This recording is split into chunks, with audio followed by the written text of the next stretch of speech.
gonna put in a bunch of oil. What are you doing? Making curry. Making curry? A bunch of white onions. I don't like Once it's like hot, I'm gonna start frying the onions with garlic, with salt and pepper, and then my curry powder. So this is the pot. Okay, so I like a lot of garlic, so don't judge me for this garlic, but this is a tablespoon. Probably gonna do 3 tablespoons. I got the minced garlic. It's already minced from Aldi. It's in olive oil.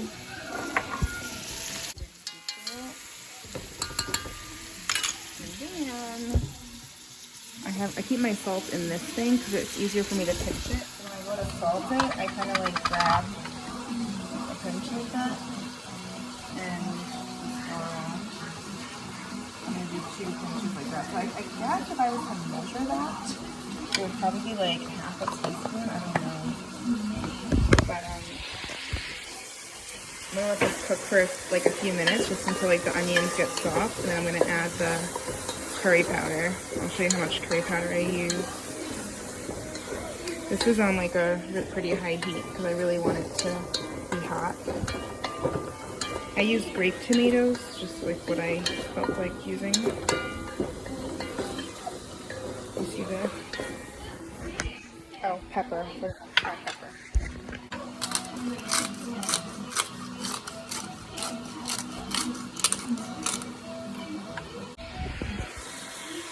It's like really on a high heat frying. Just gonna keep it moving around the pan.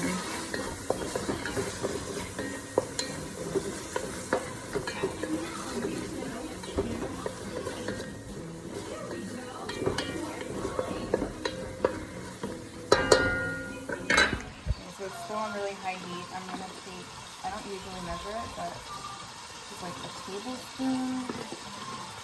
2 tablespoons. It's like heaping tablespoons.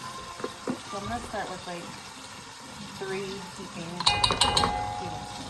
Now you can see it's like some of the juices were released from the tomatoes and like the garlic, I guess. There's already a liquid there. But when I added all that powder, you could see it turned. Where's the light? Oven light? Surface light. You could see it kind of like thickened up, so I'm gonna add some water to that.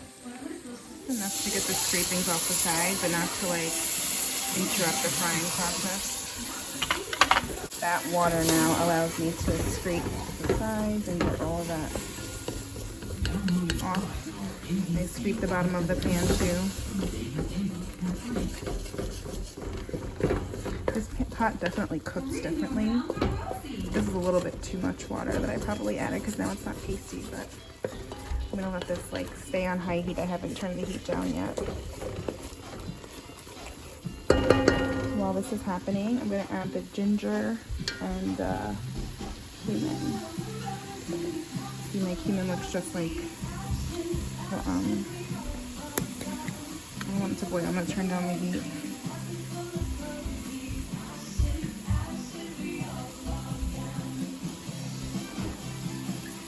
It's a lot of cumin, but that's how it tastes like. So now it's starting to thicken up again. Before I walk away, I'm going to add a little bit more water because I see it's like starting to stick to the pan. The ginger, I do have frozen ginger somewhere, but I bought this from Aldi, so I'm going to use it.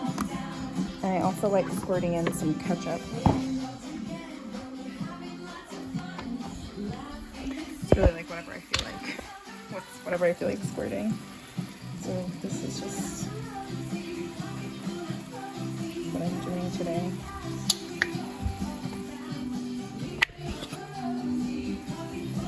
Probably should have put some more tomatoes in, but this is the base.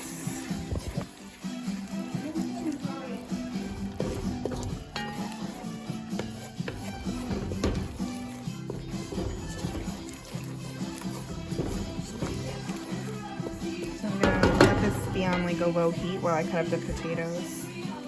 And every time I see it start to stick to the pan, I'm just gonna add another, you know, like more water. I like to put in like a little squirt of mustard. Okay, so I just diced up like a few potatoes that I had that are like on their last leg. So it's like 5 or 6 red potatoes. And you see it's like really no more water left. Once you add the potatoes in, I feel like it absorbs so much salt. So before I add the water, I'm gonna do another 2 of those pinches of salt. I watch too much of the cooking channel this way. That's why I like pinching my salt. Just like that.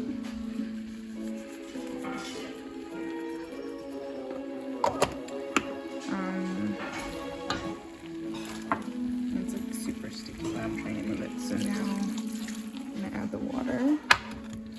And I'm not fully adding all the water yet, but I can see it's like no more action happening in the pan. Like I don't see like the bubbling in the liquid, so that means the pot is starting to cool down. So I'm gonna just do my last scrapings and let the heat come back up a little bit more because I want it to always be like kind of bubbly and hot.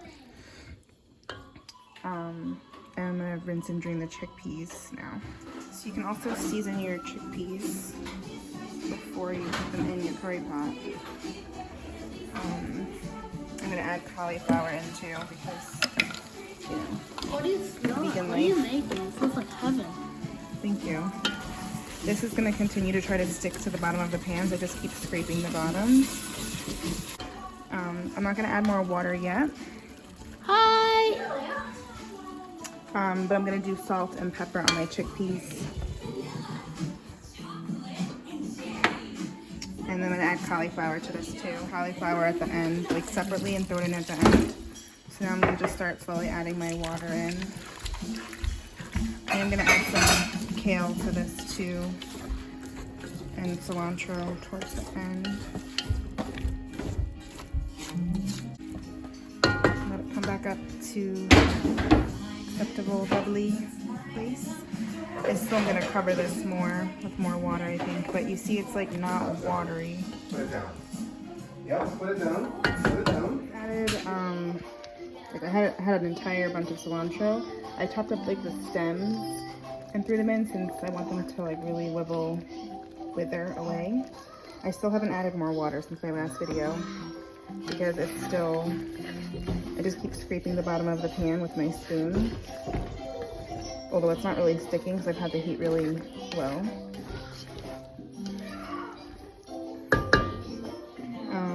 So I wanted to show you how I do cauliflower. So I chopped up my cauliflower into these little, I don't even normally like cauliflower, but recently I kind of got into it. So it's like a big drizzle of olive oil. And then it goes in the oven for 400 degrees for 20 minutes. And then I'm just gonna add that into the curry when it's done cooking. So I still haven't added more water yet. But every time I come over to the pan, every few minutes, I'm not stirring it, but I'm kind of just scraping the bottom. The bottom scraping, I guess, is because I don't want it to like burn. I'm on like medium heat right now, or I have been. And I think whenever you scrape the bottom, it has like, it's like a crust that gets released into like flavoring that gets released into the curry. I bought green onions, which I don't know why I bought them, but I decided to chop up a few of those to add with my cilantro at the end. I've never done that before, but I'm just gonna do it anyway. Now I'm just gonna add kale in, and then I'm gonna start, well actually before I add the kale, I'm gonna taste for salt. And it's like the curry powder still isn't really cooked and like the water needs to still be added, so it's not ready to be tasted yet. I can taste like the curry powder still tastes like it's not dissolved all the way. So I'm just gonna start drowning it in water now and cover it.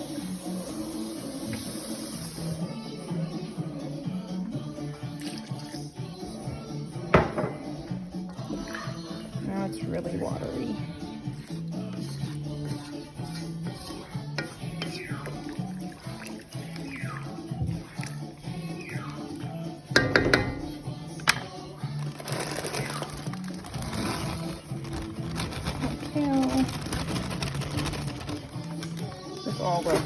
be like really tiny, so for now I'm not gonna really stir it. I'm just gonna cover it. I added a few more sprinkles of curry powder, and then I have turmeric.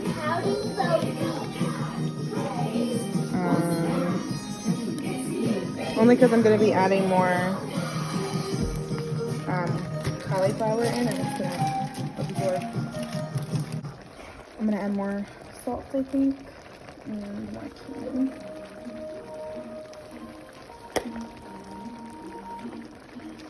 I should just measure it because then I wouldn't have to keep adding it throughout the dish, but let's have a, I feel like adding oregano.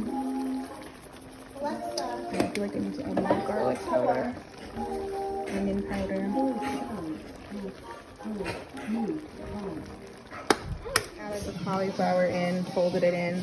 I added the rest of the cilantro and green onions in. And so yeah, this is where I'm at now. Still on a medium heat this whole time.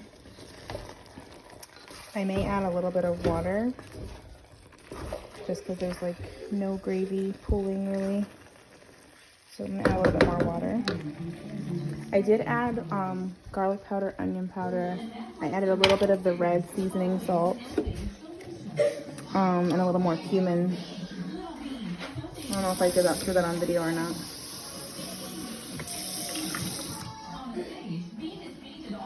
But you see now there's a bunch of water there, so I don't know if I'm gonna add water now. No, I have to weigh a bunch of water. Still looks very dry. I'm gonna add some.